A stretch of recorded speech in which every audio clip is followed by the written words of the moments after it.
Let's now talk about connectors. And these are very important when you're just getting started with Detectify to ensure that all the known assets you have will be imported. And these connectors will then integrate with your hosting provider or DNS platform and continuously add those domains that can be found there to Detectify. And this is something that is synced on several times a day. This ensures that all your known assets will be populated in Detectify and that we can then map those, find out what they're exposing and if there are any risks or misconfigurations that you should take care of and know about.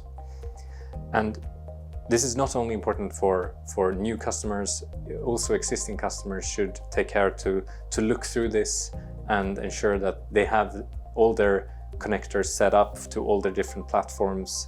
This can really improve coverage of your attack surface. And you do this from the connectors page. Here we see, the first thing we will see is the list of the connectors we have today. And we can see when it last ran and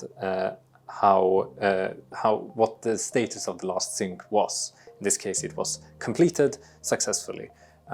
If it failed, it will be red and say failed, and you can hover on that failed blob to get the information what happened to that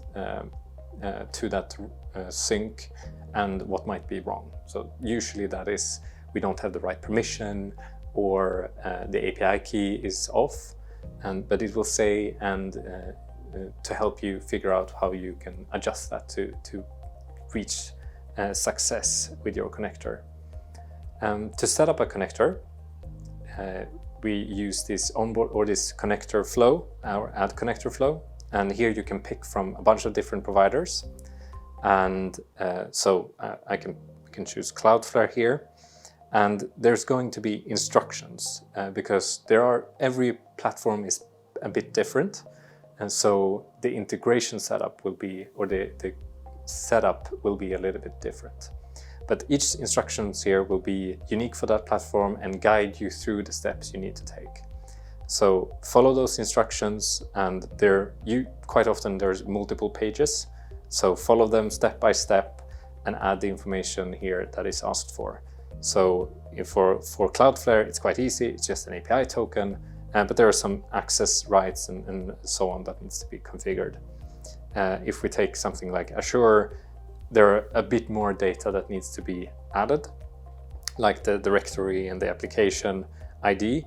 And sometimes there are these optional fields, like for Azure, you can add a subscription ID if you want to limit the scope to what we will get access to, but it's also optional, so you can leave it out there, and with the right permission setup, we will then go through all subscriptions and import all domains from all of those.